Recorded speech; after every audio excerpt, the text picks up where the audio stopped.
Meantime, the Lakers. Okay, so here's what LeBron says. There have been times when we're at our best, we look really good. And there are other times where it's disgusting. You know what that sounds like, Ernie? What? Sounds like an old man. Like when you wake up in the morning, sometimes I'll be like, ooh, I feel good. Then that next day you'd be like, that's sciatica, disgusting. sciatica, it's hurting me. From the Washington Generals jabs to the Oprah Winfrey defense bits and the direct shots at LeBron's aging back, Chuck emptied the clip. He didn't hold back, and honestly, every single punch landed. This rant was one for the books. Sound off in the comments. Are the Lakers a serious playoff threat in the West this year? Or is Sir Charles preaching the gospel truth? Why do you hate the Lakers, Chuck? Tell us. Why I hate the Lakers? It's always somebody else's fault. Remember 3 years ago, it was Russell Westbrook's fault. Then it was Frank Vogel's fault. Then it was D'Angelo Russell's fault. Then it was Darvin Ham's fault.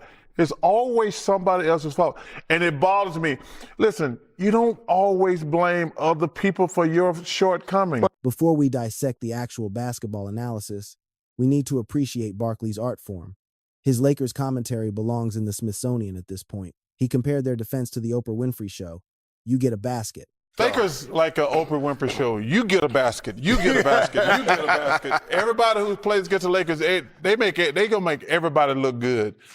I mean, they're like the Washington Generals. They every team's the Globetrotters against them. I mean, and we can keep sugarcoating it, and I know they're going to make us talk about the Lakers. The Lakers are a mediocre team. If you are a regular viewer of Inside the NBA, you know the Lakers are Chuck's favorite topic. Not because he has any affection for them, but because they are an endless gold mine. And the Lakers prove to what I keep saying. The Lakers stink, plain and simple. We have to talk about them because the media is infatuated with the Lakers. But the Lakers are not a good team. They got zero athletic ability. They got a good shot every time. The Lakers could never keep them in front of them. This was a coaching masterpiece by Jason Kidd because there's no way that team that the Mavs put out there, especially one winning by 20, basically. The Lakers have been serving up comedic gems for years, and this latest episode was no exception. Barkley utilized the fresh material with the surgical precision of a seasoned vet. It all stemmed from James' own assessment. He literally went on record stating the team looks really good at their peak and disgusting at their floor. He used that specific word. The franchise player publicly called his team disgusting in a press conference. That is either refreshing honesty or a desperate plea for help, depending on your perspective. He just described who he should be and who the team should be based on what their personnel is at that time. They are old in certain parts. They don't have perimeter. Wait, he's the only one old. But they don't have perimeter defense, boom, young at the perimeter. So now there's no resistance for guys that get downhill. Yes. And I think that is the biggest thing. You know, yes, they don't have a great shot blocker, but they have shot blockability. But they do not have resistance at the 1, 2, and 3 position. And that is indicative of why they play like that. Charles Barkley took that disgusting comment and spun gold. He compared the team's inconsistency to waking up as a senior citizen. One day you feel great, he said. Everything is clicking. You are moving well. The next morning, your sciatica is screaming at you and your body refuses to cooperate. The parallel between LeBron's description of the team and the physical toll of aging was so precise, it cracked up the whole studio. And the kicker? It wasn't malicious. It was just factually correct. LeBron James is playing professional basketball in his 40s. The variance between elite performances and sluggish nights is natural. That is not a coincidence. That is simply the reality of asking a 41-year-old body to carry a professional sports franchise, especially on a back-to-back schedule. I agree J.J. with Bennett Kenny. going more to his own, too, to address the defensive issues on that team. Absolutely. And like you mentioned, like Luka and Austin Reaves have been terrific offensively. Luka flirt with a triple-double every night. Austin Reaves been killing the league, averaging over 25 points, but they've been a turnstile on defense. And whoever comes to town can just beat them off the dribble, drive and kick, and get other guys open. But you wanted to also get more from DeAndre Ayton as an anchor when you acquire him as the Lakers. And he's been pedestrian a lot of times, and I just don't think the Lakers, even though LeBron does a really good job at his But when age, you open a bee's nest and all the bees, it's hard to block all the bees. You got DeAndre in there like this. Like, come on, it's like you got to have resistance out front. but even offensively. Beneath the comedy, the truth is they lack stoppers at the point of attack, the 1, 2, and 3 positions. When guards can penetrate the paint at will, the entire defense bends until it breaks. It forces the shot blockers to overcommit, complicates rotations, and turns the whole defensive scheme reactive rather than proactive. DeAndre Ayton was acquired with the expectation that he would clean up mistakes and deter shots at the rim. To be blunt, his performance has been average. He isn't the sole problem, but he certainly hasn't been the defensive savior they envisioned when they signed him. That bee's nest metaphor actually holds water.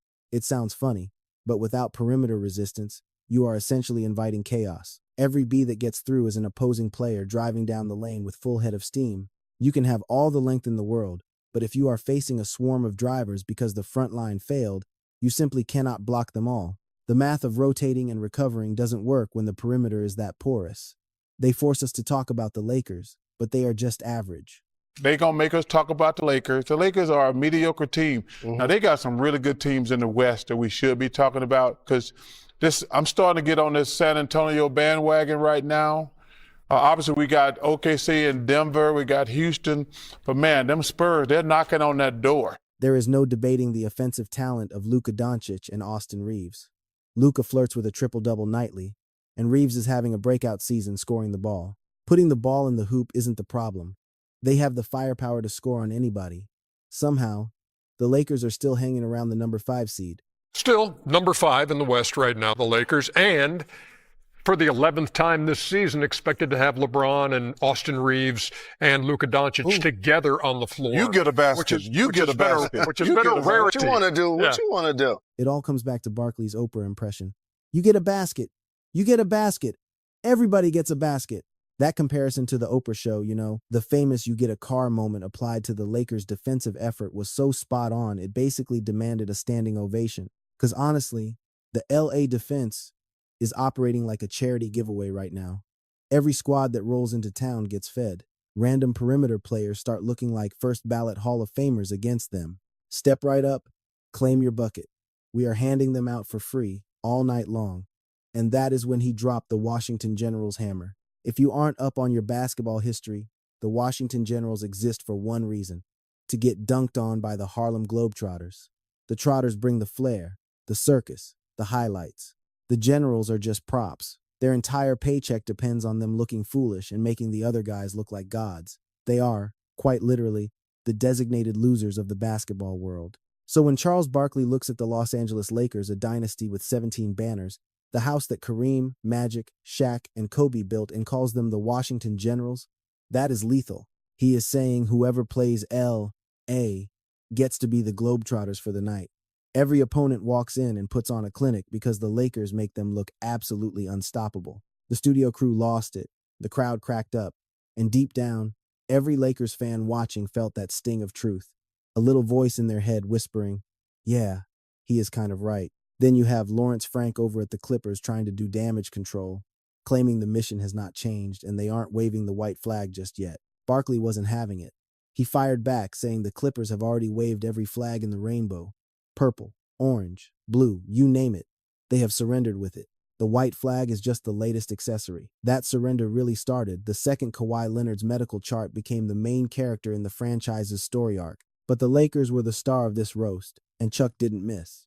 Underneath the jokes, though, the actual basketball analysis from the panel was dead serious and frighteningly accurate. Sitting 5th in the West might look respectable on paper, but look at the Sharks circling around them. You have OKC, Denver, Houston, and San Antonio all playing tighter, smarter defense than LA. Right now, Barkley explicitly planted his flag on the San Antonio bandwagon, which says a lot. Chuck isn't exactly known for handing out compliments, unless a team really earns it. The Spurs are sitting pretty at number 3 and have already smoked the top-seeded Thunder 3 times this year. Plus, you have Dylan Harper dropping 11 a night as a 19-year-old rookie. They have reconstructed the roster with high-ceiling youth, and it doesn't feel like a flash in the pan. This looks like the start of a legitimate 10-year window.